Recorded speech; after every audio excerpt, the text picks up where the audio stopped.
TD Gardens is the venue in Boston, Massachusetts for UFC 292. A bantamweight headliner between Sean O'Malley and Aljamain Sterling. In the main event of the evening, we have Zhang Weili and Amanda Lemos in the co-main event. And also Ireland's own Garry will take on Neal Magny on the third fight on the main card. We'll discuss all those three fights in details and take a look at the rest of the card throughout the next hour or so. Here, as always, Harry Powell joins me and Shawnee Sheehan joins me for the pay-per-view version of the preview show as well, lads. And I mean, this is a card that I'm very, very intrigued for many of a number of reasons. Obviously, the main event is intriguing in its own right. Aljamain Sterling and Sean O'Malley, both with points to prove, in my view, coming into this main event for different reasons. You know, Aljamain Sterling wanting to create that legacy in the bantamweight division after, you know, winning the title under kind of controversial kind of circumstances, has won a few fights now. He faces the latest up-and-comer Sean O'Malley, who wants to prove to the masses that he's not a hype job, that he is a legit contender and he can compete at the highest division. And there's lots and lots of jeopardy. If we didn't have jeopardy of the last couple of weeks, lads, from the UFC, we have it in abundance here. Obviously, Zhang Weili in the co-main event, very, very excited to see her return as well. It's like I was talking to Sean, it's almost like we've forgotten how good she is. We haven't seen her in so long, and I'm delighted to see her back in the co-main event. Big fan. And obviously excitement to see Garry go in there and take on Neal Magny. But before we talk about those other two fights, let's get to the main event, Harry. You know, I kind of labeled it with two of these guys with points to prove and kind of going in different directions. Aljo looking to kind of finalize maybe his legacy in the bantamweight division. Talks of him moving up. Obviously, Sean O'Malley coming in off the back of a split decision win over Peter Yan. Both vying for their own relevancy inside the 135-pound division. How do you kind of oversee this without getting in too much into the nuts and bolts? And how do you feel about this matchup, Harry? So I think for me, this is Aljamain Sterling's chance to really cement the dominance element of his game, right? There's been some fights where he has been back and forth. Obviously, the Henry Cejudo fight, there was some really, really interesting moments for both guys. But I think Aljo obviously went away and won that fight very decisively. Against the Piotr Jans, there are split decisions, there are weird decisions, there are close fights, there is the knee, there's this, there's that, there's the next thing. I think that this fight is an opportunity stylistically, and again, we won't get into nuts and bolts, but stylistically, this is an opportunity where if Aljamain Sterling is able to force the fight into a situation where he is comfortable, then he should have more than enough to take this fight away from Sean O'Malley in a very decisive fashion. He's already talking about moving up. I don't know how much I like that sort of conversation where you're looking at the next thing already when you've got a very legitimate challenge in front of you. But for Sean O'Malley, I think actually this is a far, far bigger fight than just a title fight. This is he has talked himself into a situation whilst allowing his skills to try and catch up. And I know that we don't necessarily cover this human on the podcast, but I wanted to bring a comparison between Sean O'Malley and Jake Paul. And the reason why I make that comparison is because Sean O'Malley, just before Dana White Contender Series, or on Dana White Contender Series, is talking an absolutely gigantic game. You look at the matchups he has had up until this point. You know, he's fighting Eddie Wineland. He's fighting guys that he absolutely should have gone in there and decimated, and did so, right? You then look at him and he's talking as if he's ready for championship material. He's ready for championship fights, but we can see that the skill isn't quite there. And so he's talked himself to a position where he's gotten what he's wanted. The big test was Piotr Yan. The UFC fed him Piotr Yan after those contractual talks, and the fight went how it went. Now it's the real proving ground, right? This is now he's fighting the quote unquote real fighter if we're going with Jake Paul. And now we're going to find out if Sean O'Malley is legitimate or not, like truly legitimate. Now that's difficult because it's a fucking title fight, right? You'd expect that we know whether he's legitimate or not by this point, Yeah. but those are the comparisons that I see. But yeah, we've always had that conversation about Sean O'Malley, Sean Sheehan, Sugar Sean Sheehan here. I'll bring you in just to talk about O'Malley first. Whereas that we were unsure based off the level of competition that he had been fighting. And a number of his previous opponents on the rise up to this title shot are no longer even in the UFC anymore. we have a legitimate win over Peter Yan, all legitimate wins, of course, but, you know, proving yourself against elite level in the division. That game in his last fight with the split decision win over Peter Yan. And as Harry said, it's his chance to come in here and further prove that as well. And we may be dealing with a case and like we actually don't genuinely know how good Sean O'Malley is because we haven't seen him in with that level of competition yet. But, you know, stylistically, it's not a great matchup for him based off what we've seen so far, but he's coming in there with somewhat underrated grappling as well, having competed on some invitationals and as such down the line. Are we underestimating Sean O'Malley coming into this fight? Do you think that, you know, those doubts are kind of justified based off what we've seen so far? I'll answer the first question you asked first, right? And that's about the story of the fight. Because the second question you asked plays into the story of the fight. Because, like, of course, those questions haven't been answered because he fought, obviously, Cheeto Vera, and that fight ended the way it ended. He fought Pedro Munhoz. That fight ended the way it ended in no contest. And then he fought Peter Yan to a very close split decision. Now, what does a close split decision against Peter Yan prove? It proves that you're a good fighter, right? There's no doubt about that. Any way, shape, or form, right? Now, sometimes results like that can be skewed. See 1 Till Darren versus 1 Thompson Stephen, and we will see how some results can be skewed and not an actual fair representation. I'm glad our guest didn't on with us there. That was supposed to be on because that would have been an interesting comparison to make there. But anyway, it plays into this. I put up a tweet there a couple of days ago and I was like, I really can't wait for this fight because, like, what's the story of this fight? The story of this fight is a champion who is almost seeking the relevance that the guy he's fighting already has without doing half, quarter, and 1/8 of what he has done. Now, that doesn't mean he's going to win the fight, and it doesn't mean he's going to lose the fight either, but that's, I think, the fact of the matter. The other side of it then is Sean O'Malley might have the Jake Paul relevance, right? But he doesn't have the Aljamain Sterling relevance. He doesn't have the Dominic Cruz relevance. He doesn't have the Demetrius Johnson, Volkanovski sort of relevance yet. Now, is he good enough to have that? He might, absolutely maybe. He's a very good fighter. There's no shred of doubt about that. Is he good enough to beat Sterling? I suppose that's the next part we come to. But to your second question, Ian, I do think he's a little bit underrated, right? Because fighters like that always are. You know, we know it was like with Conor McGregor all the way up because we haven't seen much of him. And as well, it's tough, right? Because, you know, Harry, you're a great analyst there. Apart from the Peter Yan fight, right? 2 second round finish, first round finish, third round finish, first round finish. There isn't loads of tape there. And especially, you know, I mentioned he fought 3 top level fighters. One ended in the first round, one ended with no contest in the second round, and the other was very close. What's that, like 20 minutes of tape against top level competition? And even then, are Munhoz and Vera really top level competition when you're talking about Aljamain Sterling? It's a tough one to know. So analyzing that, we can analyze Sean O'Malley based on Sean O'Malley if we forget about his opponents for a while. And what he is, in my opinion, very good at, he's very good at being a long hitter, right? I don't think he's necessarily very good at being a long hitter who doesn't get hit, right? Which can be an issue at times. But I think he's very, very good at that. Underrated ground game, Ian, as you said, when he got taken down a bit against Yan, which is a worry, but he did pretty well at getting up against him. But yeah, I do think he's a good fighter. I do think he's a well-rounded fighter. We'll get to more, obviously, later on, more parts of his game. There's one gaping weakness I think might show up in him. But all in all, I do think I'm really excited. I'm really excited because of the story of the champion seeking relevance and the story of the challenger also seeking that relevance, but in a very, very different way.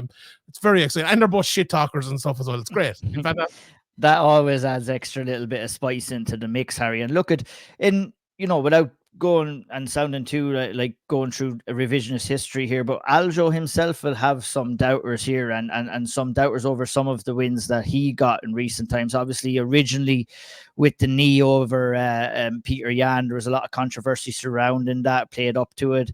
controversial split decision in the rematch against Jan, a one-armed TJ Dillashaw win, and a Henry Cejudo win, which I was very impressed with. I mean, Henry wasn't the same as what he was, but I think Henry still has the capabilities of beating a lot of people in the top 10.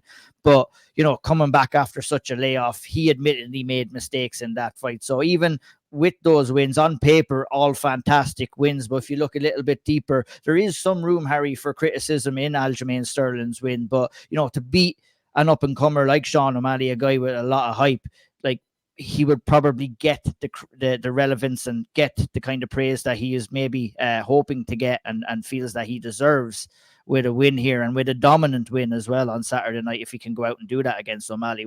How would you feel about that assessment? I disagree. Like, I think if he goes out and beats O'Malley, people are going to be like, yeah, well, he's a wrestler and O'Malley's wrestling isn't good. That's what I think happens. If he goes out and outstrikes O'Malley, finishes him on the feet with strikes, doesn't have to use his wrestling, I think that changes things slightly. But I question that there is an element to this fight where people want to like Sean O'Malley because he's got the talk and the hair and the car and the Twitch channel and the this and the that, and they don't want to like Aljamain Sterling, right? And so I think if he goes out and beats him the way that the game plan that we all would set for him is to go out, grapple, get finishes, whatever, I think people will say, well, sure, Sean O'Malley, he wouldn't stand and strike with him, right? He's not going to do this. He's not going to do that. It feels to me as though the legitimacy, and this is one of the reasons why equally I love the fight, but I also love the narrative of the fight, is both fighters are desperate, as Shawnee has said, for the relevancy that the other fighter has. But I think the relevancy that the other fighter has is almost unattainable for both fighters, right? Because I don't think for Aljamain Sterling that he's going to be able to turn fans in the way that we maybe think he is. And, you know, MMA fans are fickle, maybe they can.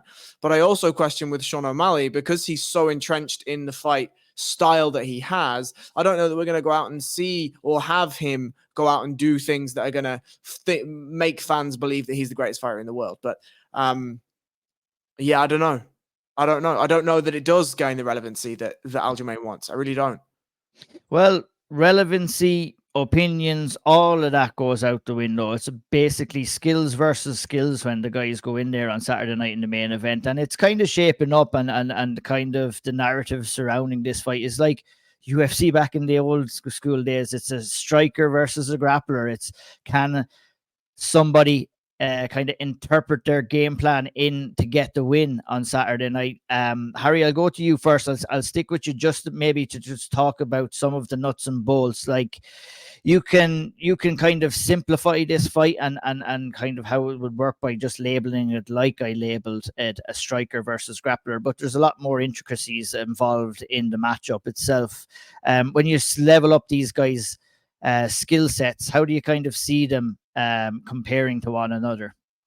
So I think the interesting thing, I mean, as usual, Shawnee Podcast has surmised most of my points already, but the really interesting part about O'Malley's game for me is his ability to fight at range, right? He lines fighters up.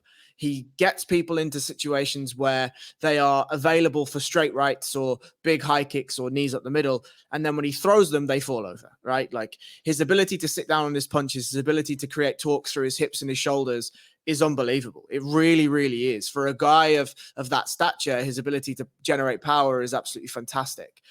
I think the interesting thing for me is how Aljamain Sterling approaches the range battle, because we know that Aljamain isn't somebody that stands with a conventional foot position or a conventional hand position. He's very awkward in his entries. He dips his head a lot. He moves his feet a lot. He changes stances a lot. The angles are awkward, and he uses those not only to engage in the grappling, but also to engage in the striking.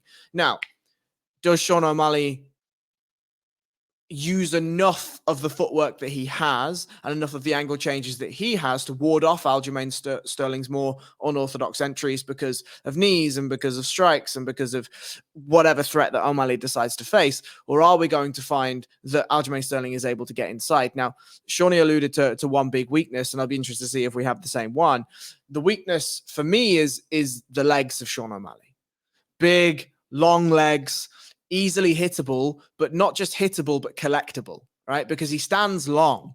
And so if Aljamain is using those unorthodox movements, we can see ankle picks, right? We can see single legs. We're going to see double leg attempts. We know that Aljamain is really, really physically strong and can run people to the cage. And I think when we get to those situations, Aljamain likes to work to the back. That's his happy place. That's his safe place, is working to the back. He has some really lovely mat returns from a back body lock. He has some really lovely single leg run the pipes into high crotches, into double legs. I think the issue for me with Sean O'Malley is dictating the range, being first, warding off Aljamain Sterling, whilst making sure at all times to keep his limbs inside the roller coaster ride. Because if there is a chance and Aljamain grabs hold of him in some fashion, think about the Corey Sandhagen fight. What happened? Corey tried some spinning attack with the big long limbs. Aljamain caught him in the middle, and that's it. Backpack City, and we're going home. If Sean O'Malley is not careful, the same thing will happen here. Absolutely. It's almost like Sean O'Malley has to go out there and immediately gain the respect of Aljamain Sterling on Saturday night. And I think that would be the best start that he could possibly make, Shawnee. Obviously, Aljamain Sterling is going to want to approach into the pocket and safely enough without getting hit, close the distance. I would imagine he's looking to try and back Sean O'Malley up against the threshold, get him up against the cage and secure that back body lock and that back control like we've seen him doing many times in the past. And I feel that, to get to that position, Shawnee, that's the foot battle and that's the pressure battle that you're going to have to win before you get to that position. And I feel that when Sean O'Malley is on the front foot, he is a very dangerous fighter, but I don't think he is as dangerous moving on the back foot. And that's a big gap that I've seen in his game. And I'm very, very curious. I know Harry is as well, to kind of see, when you dug in to the style of Sean O'Malley, what weakness that you've seen in his game and how Aljamain Sterling can kind of counteract that. I saw a few weaknesses in terms of the game itself. The one big weakness I was talking about was basically what Harry said there. I think a weakness in his body is what I would say more than anything else. I think he will break down a lot more easy than your top level MMA fighter. And look, it's a thing we've spoken about here multiple times before. I know we've done a speaker's corner on it. If you do not have the physical ability to keep your body intact, you just can't succeed at the very high level. Now, look, he's 25 minutes to keep it intact here. And I say that assuming he got through camp. Okay, that's never a great assumption to make, if we're being honest. He's a guy who's had lots of injuries in fights and out of fights, and that to me is a big weakness. The legs are the one we saw against Vera, as Harry just said.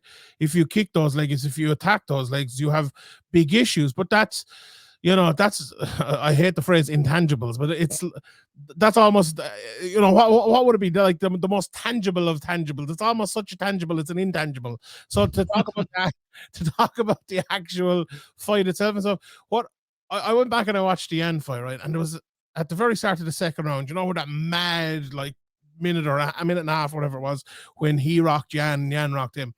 Like when Yan rocked him back, he was literally, he threw it straight. I think it was from the orthodox position. He threw it straight right down the middle. And he literally just stood there and Yan just hockeyed him with a big shot and knocked him down and ended up in his guard and everything.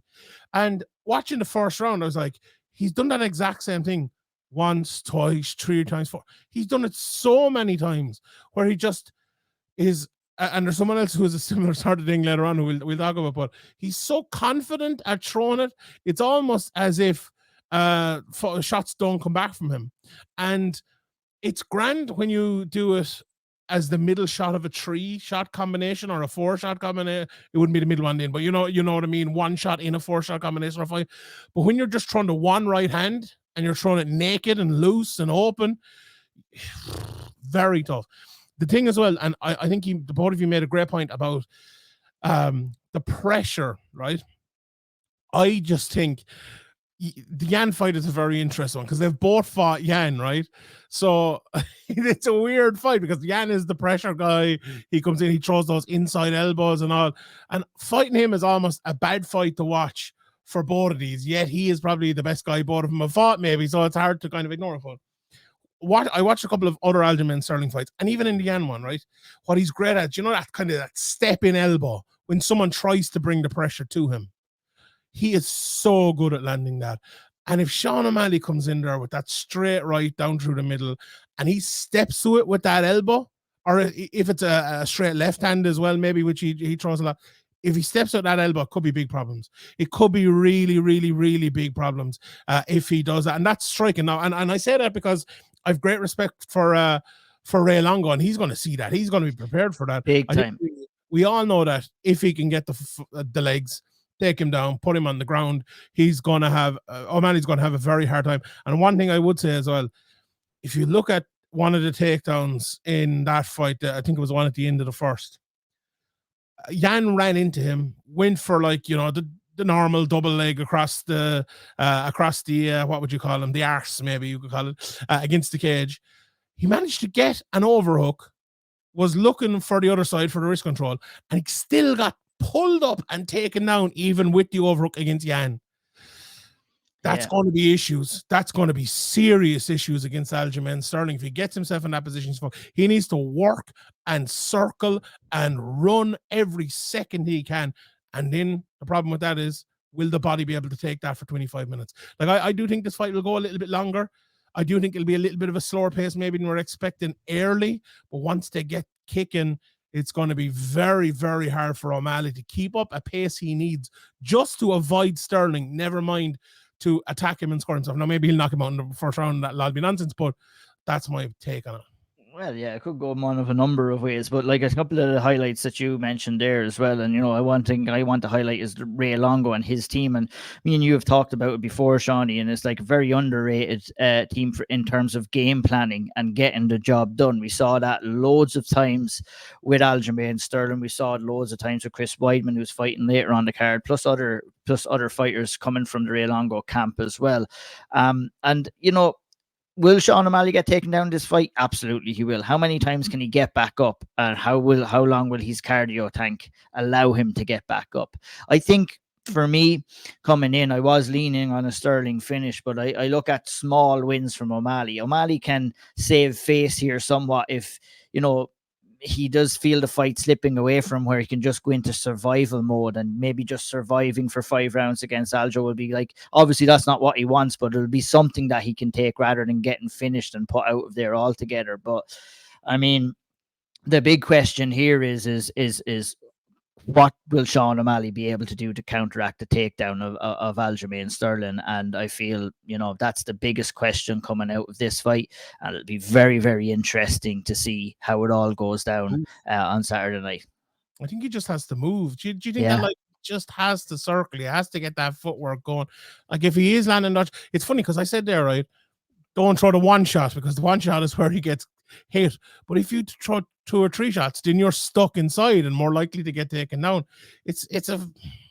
Would you guys be thinking with O'Malley here that they would be like not relying as much on his leg attacks, that he wants to try and probably just box him there? Obviously, you're throwing legs out there that could get caught, you could get taken down easily. Like, O'Malley does not want to find himself on his back at all on the canvas. Like, if it's a takedown, he's got to spring back up, like Jose Aldo-esque. You know, like your ass on, he hits the canvas for just 2-3 seconds and you're immediately getting back up, because it's the next kind of phase after that takedown where Aljamain Sterling is very, very dangerous. And I was very impressed, Harry. You know, maybe you can come in and talk about some of the scrambles and some of the defensive grappling that Aljamain Sterling kind of produced against Henry Cejudo, who is a tremendous grappler in his own right. Yeah, so I think and I'll make a larger point just to get to here. I think if we look also at training partners and camps, right? So Sean O'Malley obviously has Tanquinho, who's an absolute legend in the grappling world, but is very, very centered around sport grappling, and also has Tim Welch, who, you know, has done a bit of the MMA stuff himself and whatever, that's grand. But you look at the Aljamain Sterling camp and he has straight wrestling with obviously himself and with Merab Dvalishvili. He has Matt Serra, legend in the sport grappling and also the MMA grappling stuff. And he also trains with Jason Rao. Now, that may be not a name that most MMA people know, but he is an unbelievable sport grappler, but has an ability to sharpen the submission game of Aljamain Sterling. Now, of course, a Tanquinho is going to have tricks to get up and is going to have sweeps and is going to have all these sorts of things in a similar fashion to what you can expect a Craig Jones to play in an Alexander Volkanovski camp. But Tanquinho, to me, is not following the same modern meta that a Jason Rao or maybe a Matt Serra or even a Craig Jones is looking at. And so I think for Aljamain Sterling, he has the wrestling in the back pocket that he produced against the Henry Cejudo, the inside trips, the sit outs, the sit throughs, all of these sorts of things that we saw, and his adherence to the principles that we always talk about, being hip height and head height and making sure he's always got hold of a limb, whether it's a wrist or an ankle or whatever it is, and using his athleticism to get through some of those positions. That's just something I don't think Sean O'Malley has the experience in. Not necessarily the skill, but the experience of doing that at the highest level. And for me, when we're in those situations, you have to be able to react to those situations without thinking about them, right? And Aljamain Sterling has a natural instinct, a natural propensity to find his way to the back. He has a natural propensity to be able to scramble to top position. I'm just not sure that Sean O'Malley, inside 25 minutes, is going to be able to scramble back to his feet without giving his back more than once. And 100%. that is where I have the biggest issue. Yeah, and that's like, and Aljamain Sterling has all of those things because he's tried, true, and tested at the top level of that division. And that's where the questions, like I mean, if we're talking about Sean O'Malley winning this fight, it's a sensational, really, for being honest about it, you know, based off, we can't discredit what Aljamain Sterling has done. And it would really propel Sean O'Malley into superstar status. I believe, Sean, like, that's what the UFC want to happen in this fight. I would imagine they're trying to prime up O'Malley to come in there. Obviously, they've had their beefs with Aljamain Sterling. They've made him kind of turn around relatively quickly for this fight as well. But, I mean, the condition that Aljamain Sterling appears to be in seems to be fantastic condition, and he looks ripped and ready to go on Saturday night. I wouldn't know. I haven't seen him at all, to be honest. I don't pay much attention to that sort of thing, but I do think you are probably right that they would be happy for O'Malley to win. I saw something today saying like O'Malley, this is the first step on the road to superstardom for him, and if he wins, it very well could be. It very well could be. I'm very interested in what Ari said there a second ago, though, like about the inability of O'Malley just to like win a certain transition. And you mentioned the word athleticism, and we did a podcast about this recently, and I was talking about in the Q&A as well this week. It's like Aljamain Sterling, like a very, very good athlete. I don't think Sean O'Malley is as good an athlete as most of the top 10, and that's an issue, right? What makes O'Malley good is I think his physical size in terms of his as you said, Harry, there, with the fist, the strength, and the power, and his I suppose his want and his mindset is a very strong thing for him. He's very confident. Confidence was the word I was looking for there. He's very, very confident. And, you know, people always say, oh, he's trying to be Conor McGregor. But the difference between him and Conor McGregor is Conor McGregor had that unbelievable athleticism as well. And without that, it's going to be very tough. And like that leads you to getting injured. That leads you to be unable to gain a position that someone like Aljamain Sterling is able to gain. And like, I could see, like, here's a wild call now if it happens, right? But I could see Aljamain Sterling taking the back here, getting the body triangle, and literally submitting him with a body triangle. His ribs crack or something like that after 2 or 3 rounds. I could literally see that happening there. I think that's a big, big issue for him. And I wonder for Sterling, right? Does he try to turn it into that sort of fight? Like, do you try to turn it into a bit of a war where, and you realize even when you have the back, like you start to beat his ribs, you start to hammer fist him in the legs, you start to just make it rotten and dirty, you know, push your forehead into his face if you get on top and things like that. Or maybe he won't. Like, I'm very interested to see it. Also, I'm very interested, again, maybe we're trying to move on from it, but just one thing I want to ask both of you, maybe, because I'm trying to figure it out, and I don't know if I can or not, but like, what does O'Malley try to do in terms of when he starts the fight, what would he want to do? Do you think he'll want to kind of counter and wait for Aljo to come onto him, or do you think he'll want to push forward? Because I'm not too sure, to be honest.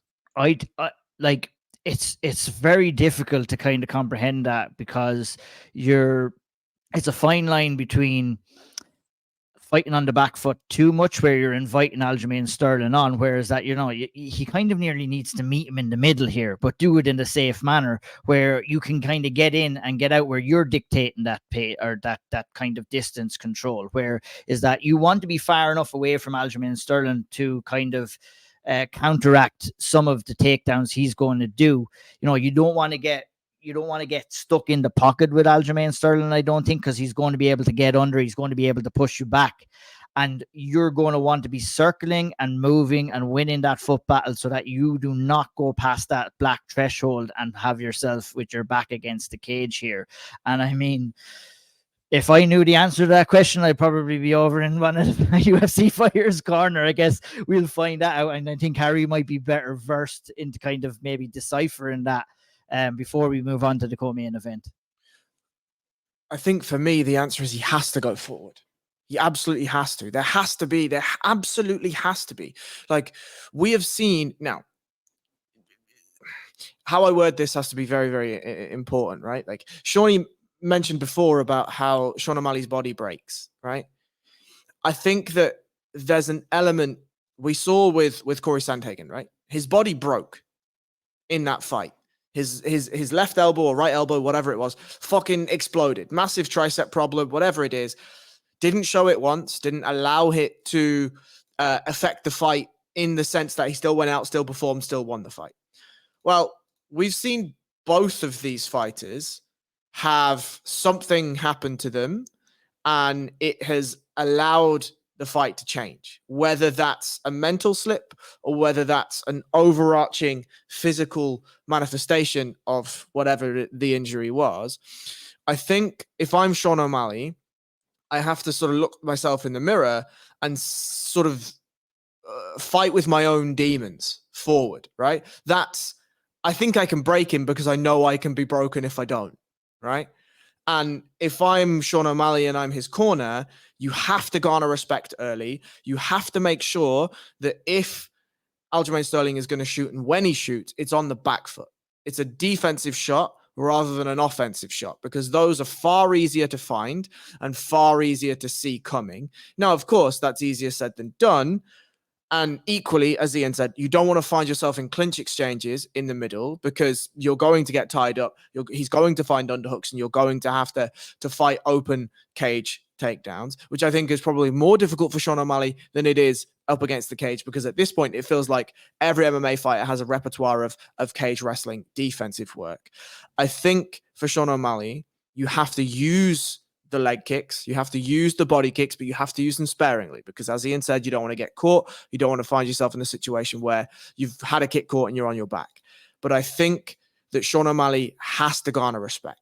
So that's feinting knees, that's feinting head kicks, that's throwing body kicks, that's showing that I have the confidence to use my skills and push Aljamain Sterling back. Because if he doesn't, and Sean O'Malley is on the back foot countering, he's strong there. Don't get me wrong. He can absolutely do that. But look at the not as good as moving forward, though, really, isn't he not? Well, this is what I was going to say. Aljo, I think Aljo is almost better moving backwards in terms of him moving forward from being backwards rather than pushing the pace and going forward himself. Like, I don't know. I think it's a very like. And then when you're O'Malley as well, and you say, and Harry, you're not wrong, Harry, in what you're saying. If you do need to fight on the front foot, well, I feel if you're fighting on the front foot and trying to fight a pressure fight, that you have to be really selective with the shots that you're going to throw, because you can't throw in combinations where maybe the first or second one might connect, but you're throwing 3 and 4, and Aljo is ducking in and he's taking you down. So it's like now we're counteracting activity on the feet from Sean O'Malley. So this is why this fucking fight is so interesting, guys. The thing is, well, that Harry's 100%, and you're 100% right there as well, Ian, about at least if you go forward and you try to beat someone on the front foot, you can't be too disappointed, right? I did my best. If you try to kind of step back and then you get, let's say he tries to step back, I'm going to counter him, and then he gets taken down. It's like, oh, fuck. Well, I just left this behind me, and now I spent 2 rounds on my back. I don't have the cardio to get up. Even if I did, I don't have the cardio to knock him out, and the fight's just gone. It's a real fucking tough situation, I think O'Malley's in, honestly. It's tough. Absolutely fantastic fight. We will cover it more, obviously, on the breakdown and on the big podcast as well. We shall move on to the co-main event, and that's the return of the strawweight champion Zhang Weili, who takes on Amanda Lemos in the co-main event. Great to see Zhang Weili back, number one. It's her first fight of 2023, coming off that finish of Carla Esparza, where she crowned herself the champion in the 115-pound division. I saw a couple of little murmurs about complaints about Lemos coming in and getting this title fight, but the facts of the matter is who else is there? There's Zhang Weili, she may have been offered that fight, might not have been ready, and you look at the rest of the top 5, top 6 in that division, and no one else is sticking out to you apart from possibly Tatiana Suarez, who just recently fought and is probably going to be fighting the winner of this fight as well. We need to cool the jets on that a little bit, but I mean, I'm going to be honest, I'm not super intrigued about the matchup itself. I think Zhang Weili at her absolute best probably gets Amanda Lemos out of there relatively easy. Obviously, there is the threat on the feet. We saw Rose Namajunas cause Zhang Weili problems as well with her kind of length and fighting a little bit on the outside too. But, you know, those double set of defeats to Rose Namajunas really has seemed to have lit the fire under Zhang Weili. And we've seen the kind of venom that come back into her game with her wins over Rose or Johanna champion, or Johanna former champion at the time, we'll call her that. I won't even attempt her second name. I'll definitely butcher it. And then, of course, against Carla Esparza, the last fight. Harry, let's get straight into the nuts and bolts here of this fight. How do you see it playing out? Grappling decimation. That's it. Like, don't get me wrong. I think Amanda Lemos certainly knows her way around grappling sequences, but physicality is a real thing, and Zhang Weili is a bit of a freak when it comes to her physical attributes. We see some of the way that she dumps fighters when she picks them up, slamming them into things. She doesn't leave herself open for guillotines. We know, we saw with Carla Esparza that the game plan was wrestling, and that didn't go too well. And then, okay, Amanda Lemos has the striking on the feet. She definitely has big power, but fades in fights, right? We've seen her fade in fights. We've seen her get tired, and that's just not something we have seen from Zhang Weili. And so I am pretty high on Zhang Weili. I think we all are pretty high on Zhang Weili, and I agree with your sentiment immediately that if Zhang Weili is near her best here, I don't think this is close. Like, I really don't think this is close. I think Amanda Lemos hits hard, Zhang Weili hits hard. So are you going to gain respect from Zhang Weili by hitting harder? I'm not sure that that's true. Okay, we've seen Zhang Weili knocked out by Rose Namajunas. I mean, Rose Namajunas is one of the most technical strikers ever in that female division, and so I think there's no shame in that. Amanda Lemos, I don't think, is the same caliber of striker without the power, obviously. But I think the grappling advantage is in Zhang Weili's pocket too. I don't know. This is a tough fight for Amanda Lemos for me. It's a tough fight. It's very tough. It's kind of like, how do you want to win for Zhang Weili here? Will she try and test herself in the stand-up department, Shawnee? Will she just go and try to grapple? Will she mix it up altogether? I'm just very excited. I know I was very high on Zhang Weili even before she had those 2 losses to Rose Namajunas, and sometimes, it's just a bad stylistic matchup. Sometimes someone just has your number, but more importantly is the response that we've seen from Zhang Weili after those defeats, and we've seen a kind of even further level up of her game and a little bit more venom to go out there and to finish fights as well. And I'm sure she'll come with that exact same venom, and she'll be hungry to get in there and compete on Saturday night. It's true. And it's funny because, like, okay, we said who's next for her, but the next 2 fights, or possibly the next 3 fights, could be the biggest fights of her career. Like, if you think about Yan Xiaonan, if that fight was able to be put on in China, that could be absolutely massive. Look how big Tatiana Suarez is after getting, I suppose, over the last while. That could be like the best fighter in the world, arguably pound for pound #1 against like the best up-and-comer maybe we've ever seen in MMA. And then what if Rose Namajunas is there again after beating her twice? She could have to take her on again. It'd be absolutely insane. So like, Amanda Lemos almost won, okay, I have to get through this, and that's that's probably the way she loses this fight, right? If that is the mindset. Look, what is Amanda Lemos good at, right? She hits very hard. She's very smart about landing her shots too. She doesn't throw much. She sets things up well. She feints well and fakes well and lulls you in and hits you, right?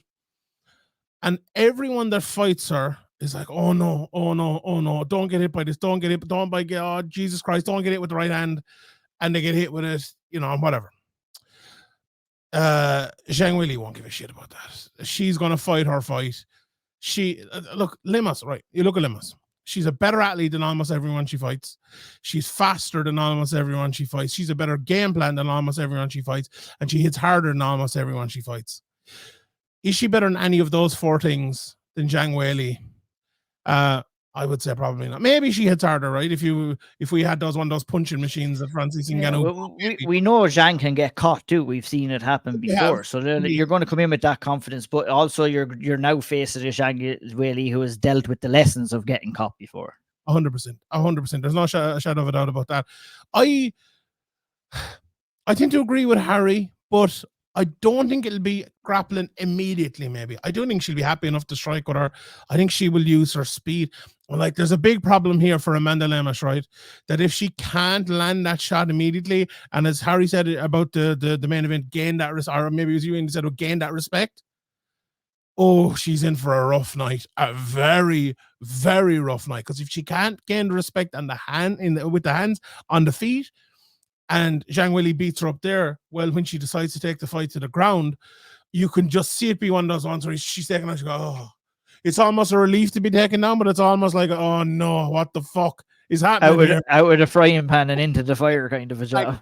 It's such a tough matchup with her. But I will say that she absolutely has a puncher's chance. As you said, Ian, Zhang Weili has been hit. I wouldn't disrespect her by saying she's absolutely no chance. We've seen fighters, who we thought had no chance winning over the last 29 years and over the last year especially as well. But I look, you'd have to highly favor Zhang Weili. She just has too many advantages in too many areas.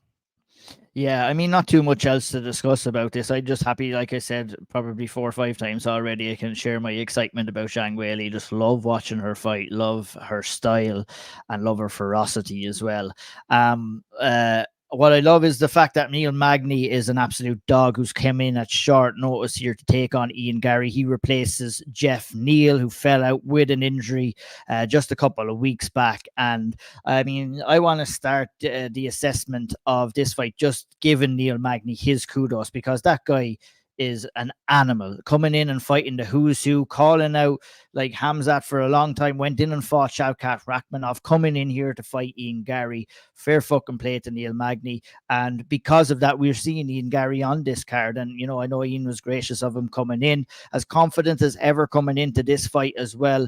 Different stylistic matchup for him, Harry, coming in here, having originally been facing a southpaw Jeff Neal power puncher who's probably not going to rely too much on his grappling. With Neal Magny, we've seen this forward moving pressure fighter who likes to close the distance and take fights down and smother guys and kind of drown guys throughout fights. He's done it successfully. He's also failed as well, and it'll be up to Ian Garry on Saturday night to ensure that he fails again with his tactics. How are you feeling about this one?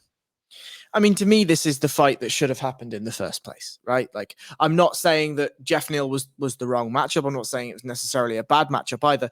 I just think that if I was to plan, and I think we actually talked about this on the preview show at the time, but there was, if I was to plan Ian Garry's career, the next step would have been Neal Magny anyway, right? Because Neal Magny is the ultimate litmus test for you in terms of your upper echelon potential. If you go out and you smoke through Neal Magny, we've got something, boys. We've absolutely got something. And Ian Garry has shown us flashes of we've got something. The performance after the knockdown against Kang, and then his performance against D-Rod, unbelievable performances. Absolutely fantastic stuff. We haven't necessarily seen enough of it against the other competition that he's faced. And so I think with Neal Magny, it gives him a good opportunity to go in against a guy that can do absolutely everything in the sport. Right? You want to clinch with Neal Magny, he's got game there. You want to strike with him out in the open, he's got game there. If you want to point battle at a kickboxing range, he's got game there too. If you want to grapple offensive defensively, he's got stuff there too. I think this one, for me, with Ian Garry is an opportunity for two things. It's an opportunity as an IQ test, right? To go out, to not allow Neal Magny to dictate the pace, not allow Neal Magny to dictate the rhythm, because that's how we know, as you've said, he builds up a head of steam, and then it's very, very difficult to turn him away. But I also think this is a chance for Ian Garry to style on a declining Neal Magny. That isn't to say that Neal Magny's finished. That isn't to say he's shot worn. That isn't to say any of those things. But Neal Magny is coming into the 39th professional MMA fight of his career. And as you've said, he's been through an absolute killer's row. And this is the perfect example and test for Ian Garry to go out and show us all of the things that he has been working on. One of the things that we were so impressed with Ian Garry in the fight against Jack Grant just before he went to the UFC was that he went and he dominated a grappler in the grappling realms, right? These are the things that really make us sit up and say, oh, fucking hell, that's really impressive, you know? He goes out and just destroys Russell McMahon and just says, there's nothing here for me, Grant will move on. We saw some of the wrestling in the performances previously. I think it was Gabe Green, possibly. I can't quite remember. Those three fights sort of meld together for me. But if I'm looking for something from Ian Garry here, I want to see him dictate the long range, and then I want to see him go in and grapple with Neal Magny. Go in, take him down, beat him up a bit on the floor. I want to see everything. I want to see a complete Ian Garry performance here. Yeah, I kind of agree with that sentiment as well. Whereas, look, we've seen Ian grapple against Jack Grant at lower level competition, and now seems to be his opportunity where he can come in and do it at UFC level, Sean. And I think with a lot of fans, obviously you yourself, who were very high on Ian Garry very early in his career and spoke with him lots of times on his come up as well.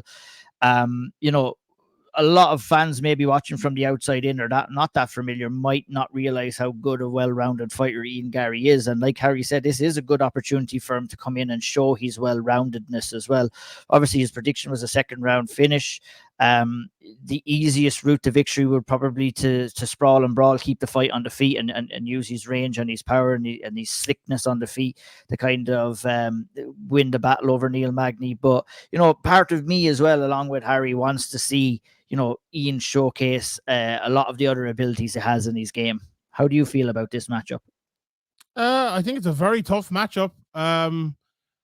I think this is the sort of fight I wouldn't be too worried about him showcasing anything. I'd be worried about him showcasing him getting his hand raised at the end of it, to be honest. This is a real tough matchup on short notice. You couldn't have two more different fighters, I don't think, than Jeff Neal and Neal Magny. They might sound similar in terms of their names, but like one is a puncher in the middle with like not much else. Like you could just imagine, like this was my imagination coming into this, right? Or my mental thoughts. Ian Garry comes in, fights Jeff Neal, knocks him out, and goes, he does an interview afterwards and goes, look, all I needed to do was avoid the power and I knew that I'd win, right? Which was correct. With Neal Magny, right, it's very different. Now, you don't have that power to worry about, right? You don't have an amazing jiu-jitsu game to worry about, although he's improved his jiu-jitsu a lot over the years. He's been in there. He was in there with Neal Magny and then with Damian Maia, and then went training with Damian Maia afterwards famously and all of that. But what you have to worry about with him is his size. First of all, he's just as big as Ian, which isn't usually the case in Ian Garry fights. You have to worry about his cardio. He's the ability to go 3 rounds.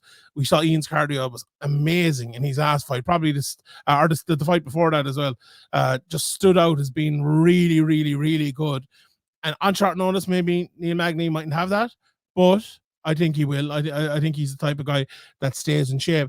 Plus, it's that ability to just make a dog of it, like to push you against the cage, to, you can have all these fancy plans and, I'm going to get my jab going and get my combos going, but then suddenly this guy just, it's a mixture of veteran savvy with a pressure style that Neal Magny has shown time and time again to be a very difficult kind of style to overcome, and it is a big potential banana skin here for Ian Garry.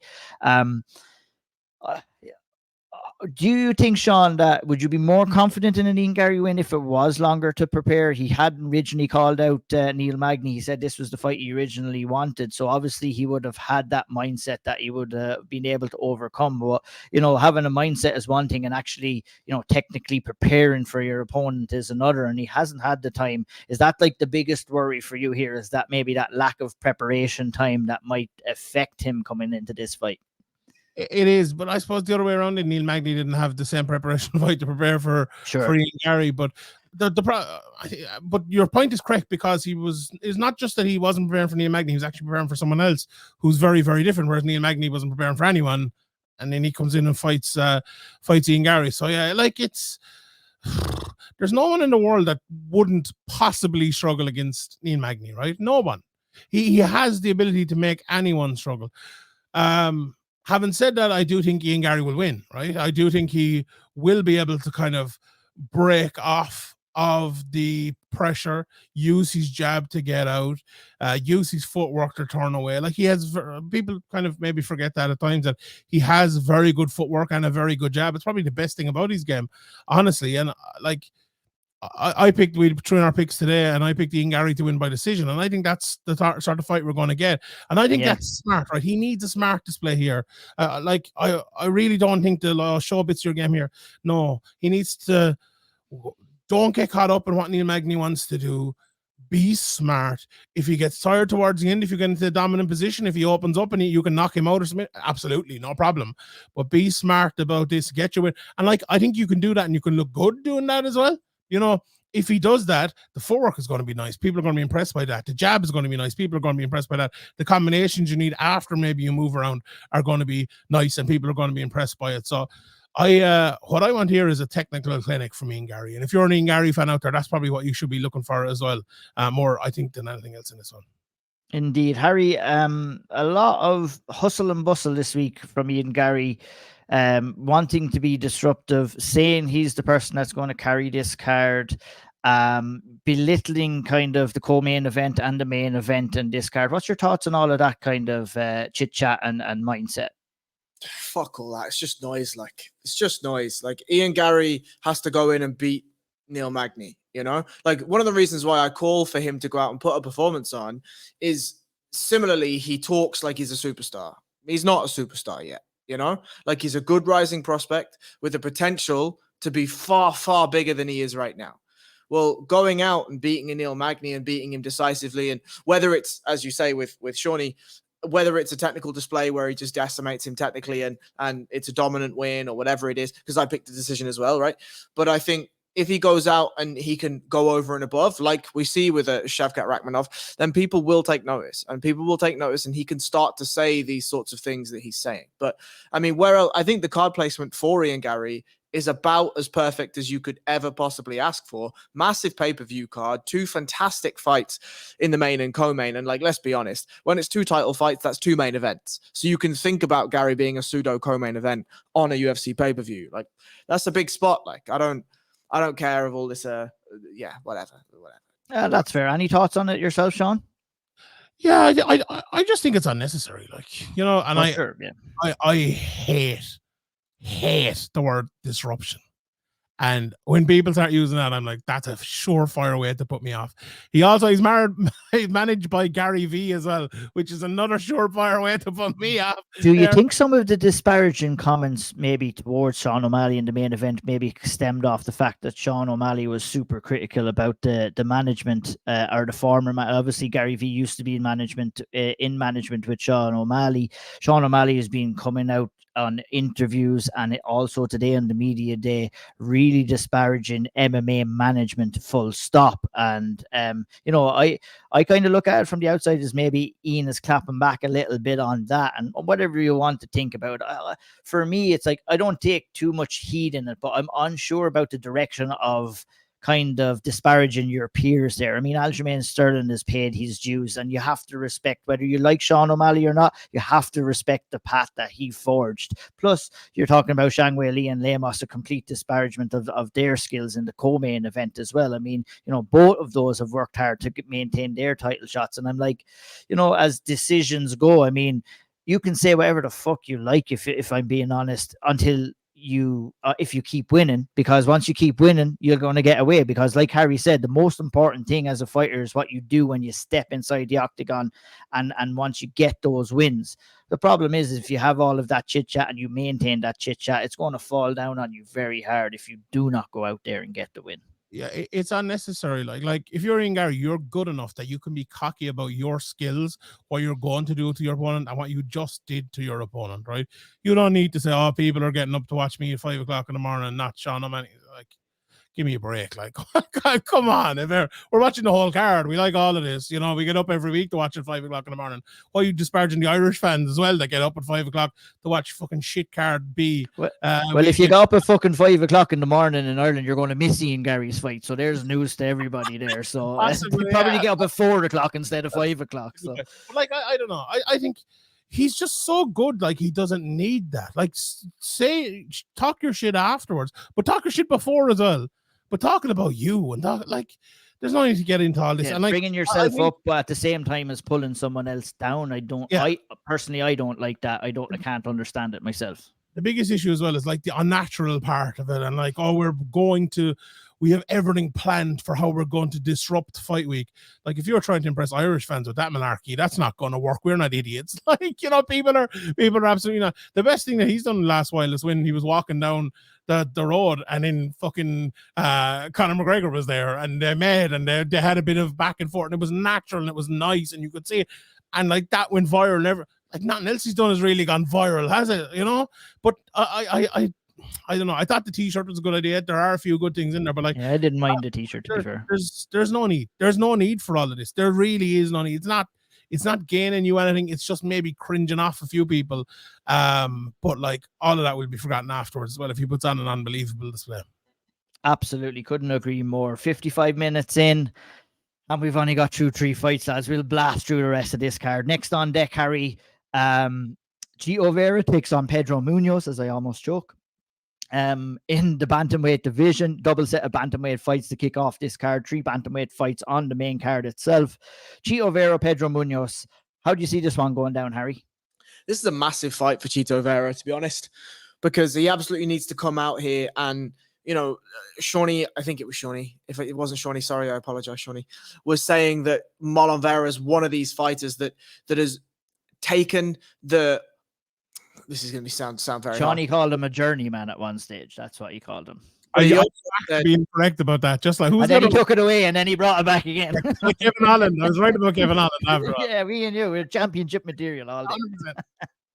What Chito Vera has done is he's taken like a limited level of athleticism and frankly a limited skill set, and he's absolutely maximized with it. Absolutely maximized with it. What he's done is he's built a game plan, and he's built a body style and a fight style that's in adherence to the scoring criteria, right? Because when he hits you, he doesn't hit you a lot, but when he hits you, it's fucking hard, like, and it does some damage, and they're really impactful strikes. Now, in this Pedro Munhoz bout, Munhoz comes forward, he throws a lot, and so he's going to be available, and he's going to be aware that shots are going to be there for Chito Vera. But this is also a fight where Pedro Munhoz could just run Chito Vera over with volume and not get hit as much as we think he's going to. He can mix in the takedowns. He can try and keep himself safe from that Marlon Vera close guard and those elbows and these sorts of situations. Like, I really like the matchup in terms of stylistically, it's pretty even, and both of these guys need a win. And so it should be entertaining. It's 135. It's always entertaining. Probably one of these guys is going to serve as the alternate for the main event, right? But or has that been announced to somebody else? No, fair enough. Grand. I'll assume that one of these boys will be an alternate if one of those guys falls out of the co-main event at the main event. Sorry, but yeah, I think Chito Vera desperately needs to prove that he's still elite level competition in this 135-pound division. If he loses to Pedro Munhoz, I think we're safe to say that he's not. Absolutely. I feel that this fight, if my predictions are correct, I feel the winner of this fight would probably face the loser of the main event, and I'd expect the loser to be Sean O'Malley. Obviously, if the loser is Aljamain Sterling, I don't know if that would be... Obviously, you've got history of both of these guys with Sean O'Malley. I think that fight would make sense, but obviously that's MMA maths in a nutshell. Any quick opinions on Vera and Munhoz, Shawnee? I think it's going to be a good fight, and I'm looking forward to seeing what happens, and I think... I was going to call him Pedro, that Harry called it right. Munhoz is going to come out and throw a load of shots. Vera is probably going to throw less, but hit harder. And we're probably going to have maybe 3 close rounds, or Munhoz getting knocked out somewhere in the middle of that. So that sounds like fun to me. Absolutely fun. Mario Bautista obviously will be disappointed that he is not facing Cody. Come on, my guy, Damon Blackshear. Yeah.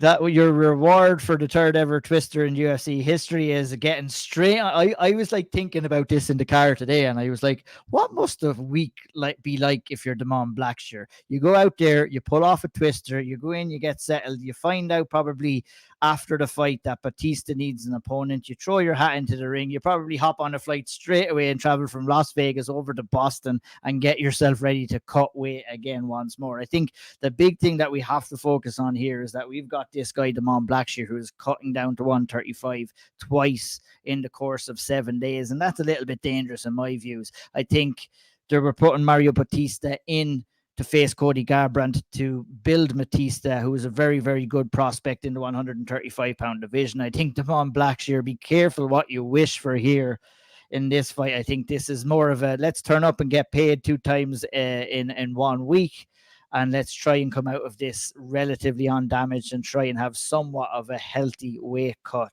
for the 2nd time in 7 days. You're grimacing, you're nodding, you're shaking your head over there, Harry. Your quick thoughts on this one, please. Bautista's a ferocious bastard, like he really is. And look, Damon Blackshear, I think, is a really good fighter. Like he's way better than his UFC tenure has allowed us to see. Really, really potent teep, nice jab on the man. Obviously, can pull out a twister. Fair play to him. That's difficult in the UFC. Good back control, like aware on the ground. Good everywhere, right? You go out and you push Farid Basharat. You're a good fighter, you're a good fighter. And even Basharat said immediately after in the press conference that people sleep on how good Damon Blackshear is. And if you're getting those props from somebody like Farid Basharat, then, or Javid Basharat, I can't remember which one, but those are good props to have. But Bautista's different gravy, like don't get me wrong, he's ferocious, he can get caught, and if Damon Blackshear is just as dialed in as he was against Jose Johnson, Bautista's got all that he can handle. But I absolutely do not like the idea of cutting weight twice in 7 days. We all hear from the nutritionists and the weight cut experts, whatever the fuck that is, that your body needs time to recover, right? Like when you go in, you rehydrate, you put on a significant amount of weight at fight night, and you have to refuel and you have to do all these things, and your weight fluctuates drastically. To take all that weight back off again in 7 days, when, a weight cut's a 3-4 day thing a lot of the time, I don't know if I like that, Chief. I don't know. It's why couldn't we do this at 140 at least, or even at another catch weight at 142? Bautista is not in the rankings. He'll probably be tried to be catapulted in. But, I'm not trying to disparage Damon Blackshear's skill set here in this fight, because he is a very good fighter, and everything you've said about him, Harry, is good. But I think he's making a massive jump in class here in Mario Bautista, plus the added factor of fighting last week, having to cut weight again. It's just, hopefully he doesn't get badly hurt in this fight, because, like you said, Bautista is an animal. He's a savage in there, and he's gone in and faced guys to similar enough kind of skill sets to Damon Blackshear and destroyed them inside 1 round. And it'll be interesting to see how this one plays out. Any quick thoughts on this one, Shawnee, or shall we move on? Let's move on. Let's move on to Chris Weidman versus Brad Tavares. Shawnee, I'll go straight to you. Credit to Chris Weidman. He's have to come back from a serious injury here in a broken leg, similar enough to what we've seen against Conor McGregor. At that time, we were dealing with a fighter who was already on a kind of bit of a downward trajectory in his career. And who knows who we're going to see here on Saturday night when he faces Brad Tavares in the middleweight division. Your thoughts, please. That's basically my thoughts. I don't know what we're going to see, because you're deadly correct in what you say, that Chris Weidman was on a massive downward trajectory before he got this massive, terrible injury in April 2021. We're now 30 months forward from that ish. Now that can go 2 ways, right? Maybe he was carrying loads of injuries. Maybe, we all know about his knee injuries. Maybe they've healed up. Maybe a shoulder injury's healed up.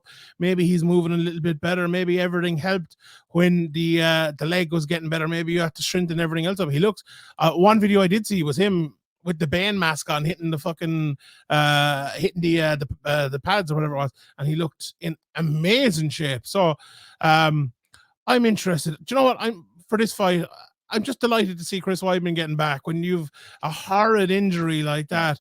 And like, we see him regularly in soccer, I suppose, is the main sport we'd be watching. And like, you think when that happens, say to a Seamus Coleman or a Luke Shaw or whoever it might be, they are they're in there every day in not in training, but in, meeting their doctors and meeting their physios, and maybe they meet their teammates. And it's very, very tough. Make no mistake about it. But like, it feels like you have someone along with you, plus the money, plus all of that. For Chris Weidman, like, I'm sure the UFC helped him in some way, right? And I'm sure they got the operation taken care of and all that. But like, at a certain point, especially when you live the other side of the country from the UFC Apex or the whatever that, what's the name of the place for is it the Apex? EPI. Yeah.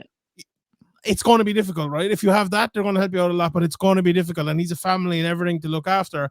And that's fucking tough. That's no matter, I know Chris Weidman has had a great career and he's earned lots of money and everything like that, but still that's tough on anyone. And I'm just delighted to be able to see him back here. Look, he's coming in. I think it's good matchmaking. Brad Tavares is a guy as well who's, in the last 2 fights, he's had probably displays you would say are not becoming of the gatekeeper that Brad Tavares was for the good, the bones of a decade there.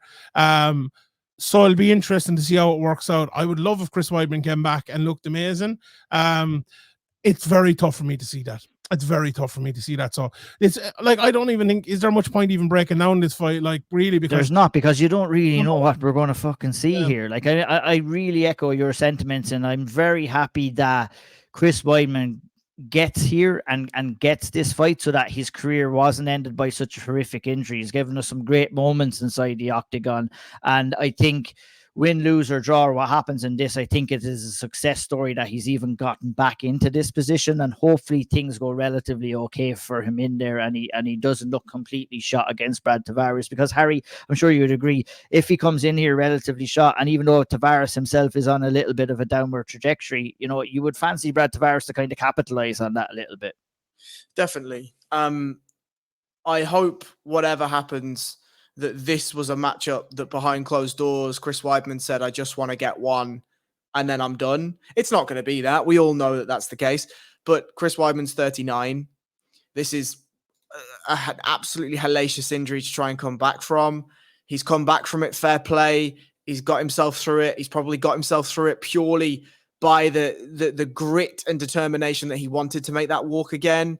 And, who am I to tell him not to? But what are we doing here? Like, is he going to come back and take a title run? No, he's not. He's not making a title run. Is he going to come back in and have fun fights? That's not really been Chris Weidman's MO. That's not really been Chris Weidman's career. And so they're coming in here and they're matching him with a Brad Tavares who absolutely can win this fight. Make no mistake about that. And I don't want to see the legacy of Chris Weidman tainted and tarnished too much.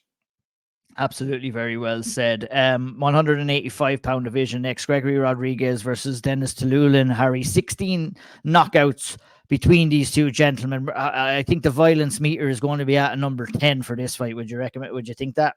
Yeah, RoboCop's never in a boring fight.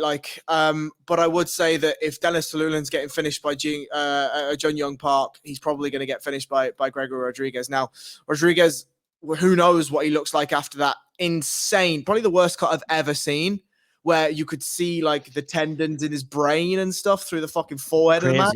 I think if you had to put a barrier around that cut, you would have been able to charge people similar enough to what you see something in the Grand Canyon, and you would have helicopters and everything flying over. It was absolutely. I'm going to. I was actually at a wedding when that fight took place, right? And as MMA degenerates do, will always have the phones on and propped up with a drink or something while at a wedding. And I had a person at the time we were finished dinner and everything, I had a person to the left and to the right of me who are not really MMA fans, but were kind of watching in just for the sake of it. And that cut happened, and they were absolutely disgusted at what they saw. And I was like, well, sure, being one of the worst cuts ever. And as the time I chose to kind of watch MMA with strangers, but hows and never. Massive cut. It's good to see him back. He's always in a violent fight. TUF Finales next. Anybody have any input on the TUF Finales, guys? Good to see Brad Katona getting a win for SPG, and Off of his own, Brad Katona. I think both of these guys are pretty good fighters who probably deserve to have maybe a longer stretch in the UFC, and definitely Brad Katona anyway. And I'm sure Honorable John Kavanagh be traveling. I know he's over with Nate Kelly, and that's on in New York, I think. Where's this on? Boston? Yeah, I'd say he'll probably get there. Oh, yeah, they get the old train down there to Boston after that. And Nate is on Friday night as well, so it works out quite well for John. But look, I bit watched the latest episode of TUF. I kind of watched it right up until Lee Hammond got eliminated, and I skipped a couple of weeks and I tuned in for the semi-finals then as well. I think Brad Katona and Cody Gibson is a fantastic technical fight on paper. I think both of them performed very well in their semi-finals. I thought Brad Katona did very well against what's the guy's name? Timur Valiev in the semi-finals, where he had an absolutely massive gaping cut early in round one and fought through that. Cody Gibson has been looking good. He seems to have the fire in his belly, and he's very confident in going in and getting the finish. And I think Brad Katona will have his own ideas in that. Off the two TUF finales, Austin Hubbard takes on Kurt Holloway in the other one. Don't see that being as technical or anything like that, but it could be entertaining in the fact that these two guys might want to just go out there and absolutely truck the heads off one another, and that would make for an entertaining fight as well. But of the two TUF finales, like I said, very interested to see Brad Katona. I'm glad he's back. This is a UFC caliber fight, full stop. Kurt Holloway, Austin Hubbard, I don't know, maybe not, but they're there. They're going to make it happen.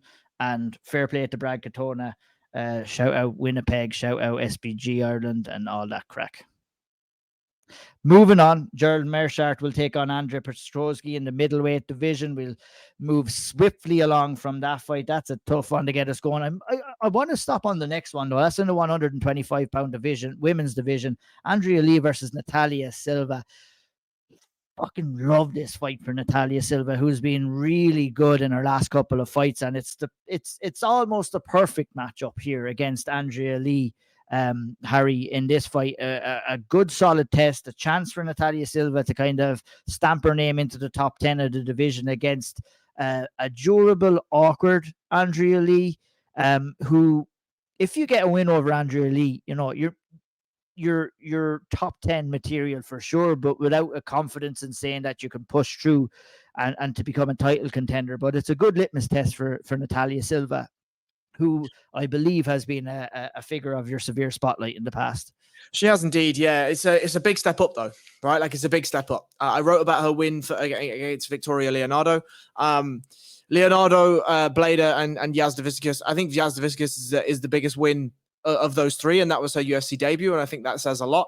But Andrea Lee, an improved Andrea Lee, she's developed a little bit of wrestling, moved away from just straight Muay Thai, right? We've seen a little bit of a development in her ability to use her Muay Thai in an MMA stance. And so this is a great test, like a really, really good test for Natalia Silva at the right time. Silva's 26, so we still have loads of time if this doesn't go perfect. But I like the idea that we're doing a bit of a fuck it and find out, right? We could have done a little bit more of a slow build, but why, right? She's 26 years of age. This division is always ready for another title contender, always ready for another interesting prospect. And so which one is she going to fill? We're going to find out against Andrea Lee. If she goes out and looks anything like she did against Victoria Leonardo, then yeah, we have someone on our hands. We absolutely have someone on our hands. But Andrea Lee is awkward, and she's rangy, and she's got really nice kicks, and she can stop a takedown, and she can land a takedown of her own. So yeah, we've got an interesting prospect here. Interesting fight. This one intrigued you, Shawnee, early in the card? Yeah, I like it. Honestly, both Silvas there. Carini Silva as well, taking a bit of a step up against Marina Moroz.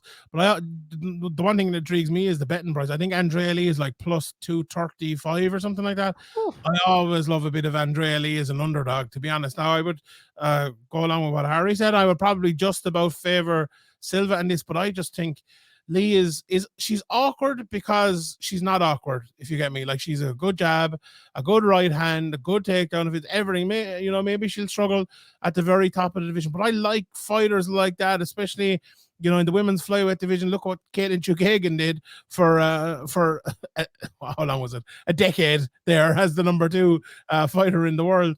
And it's I think she's going to be awkward. But as you say, I think Andrea Lee has a kind of a similar kind of style and mindset to that of Neal Magny, with that forward movement, awkward style and pressure grappling as well, where it's that she can make it awkward for almost anybody inside of there. And I think that that's something that Natalia Silva is going to have to try and counteract, and that she hasn't faced in some of her recent fights, where she's been allowed to fight at distance and get off her shots, where I feel that Lee is going to try and close the distance here, make it awkward for her, and it will be up to Natalia Silva to try and counteract that and create that space and land her shots. And I think that's intriguing as a stylistic matchup. I think Silva's going to have to get inside on this one, though. She's giving up a lot of range. I think she's going to need to break the range, and she's going to need to force Andrea Lee into a way closer battle. I don't think it's going to be a phone booth fight. I don't think that's what you want.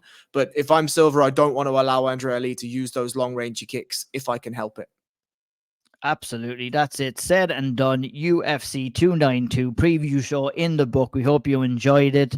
We hope you enjoyed the fights on Saturday night. Big fight in the bantamweight division. Aljamain Sterling versus Sean O'Malley. Zhang Weili versus Amanda Lemos. And Ian Garry taking on Neal Magny. There will be lots to unpack over the course of the next few days. You can catch Shawnee and Graham on the big podcast on Sunday, breaking down all the action. And furthermore, Harry and myself will be back on Tuesday with the balance breakdown to unpack the action in a lot more detail, or not as much more detail, in some more detail, shall we say.